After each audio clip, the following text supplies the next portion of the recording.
Schleuderkurs machen und nachher ist man auch noch das ökologische Fahren als Neulenker. Und als Neulenker hast du ja so gut wie keine Toleranz.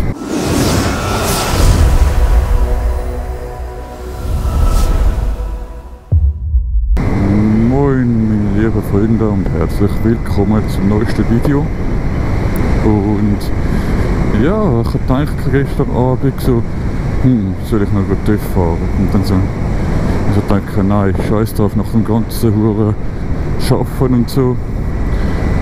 Und dann bin ich noch weg, noch im Fitness gewesen. Nein, man, hör mal auf, ich will ganz sicher nicht noch TÜV fahren.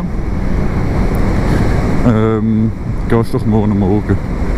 Jetzt bin ich morgen aufgestanden, das erste in den Kopf kam, TÜV fahren. TÜV fahren und Kamera in die Hand nehmen und filmen. Einfach fahren.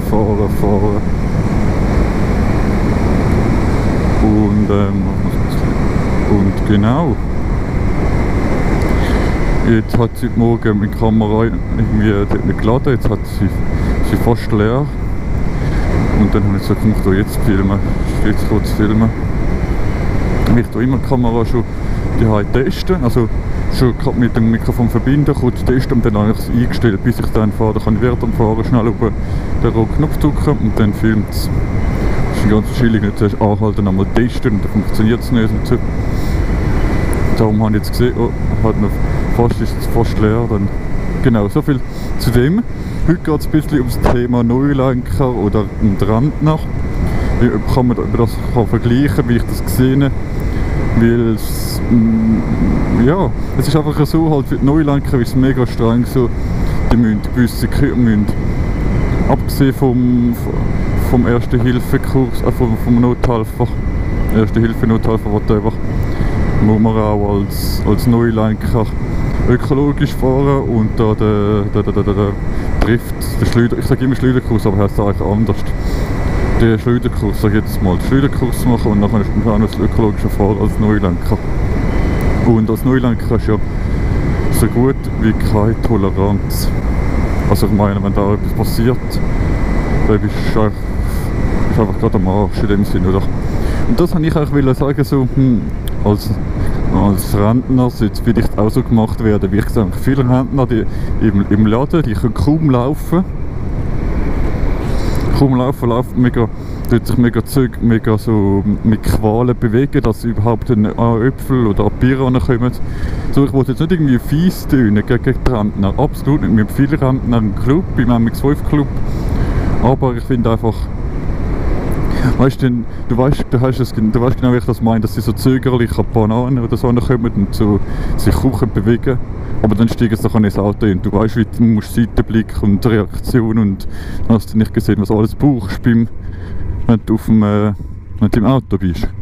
Das ist ja kein Spiel, das ist ja kein Spaß. Also, erste Ding ist ja von kein Zuckerschlecken in dem Sinn, das ist ja ernst. So, oder? Und ja, von dem her würde ich es eigentlich gar nicht schlecht finden, wenn ja, wie soll ich das sagen?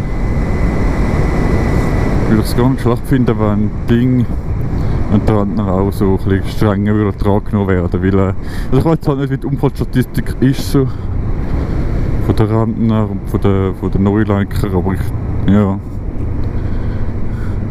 Und ihr sagt ihr sonst mal, wie ihr das seht, aber ich finde, das ist eigentlich dringend nötig, dass man die Rentner auch ein bisschen dran nimmt.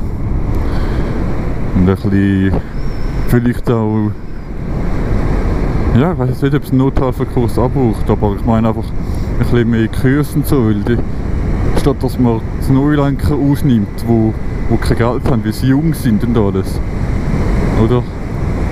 Weil sie gerade das Auto gekauft haben, weil sie vielleicht gerade aus der Ausbildung kommen, kann man doch auch für den Rentner ein bisschen etwas machen, also, ja. Vielleicht nicht gleich, da braucht es halt dann ein anderes sage ich mal, Profil. Da muss man ja etwas anderes machen und nicht 1:1, was man bei den Neulenker macht, weil das ist bei den Rentner anders, dann gibt es andere Baustellen. Aber ich glaube, da würde es eigentlich noch viel Potenzial geben, dass man bei den Rentner etwas macht. Oder ich sage jetzt mal nicht Rentner, Aber ich sage jetzt mal Leute über 55, Leute über 60, je nachdem. Oder man hat auch kein Alter festlegen, weil es gibt auch Leute, die sind mit 90 noch topfit. Oder vielleicht nicht gerade 90, aber mit vielleicht 80 oder mit 75 noch topfit. Aber dass man irgendwie, ja, dass man halt je nachdem, was da halt der Hausarzt dann sagt. Weißt du? Irgendwie würde ich mir das noch sinnvoll finden. Schreibt sonst gerne mal in die Kommentare, wie ihr das seht. Ich muss mir angewöhnen, mehr so zu fahren, wie man es eigentlich sollte. Weil ich dann an die Prüfung komme und ich das alles nie gemacht habe, ist das dann schwierig. Ja, dann könnte man sagen, wäre es das gewesen für das heutige Video. Ich wollte es jetzt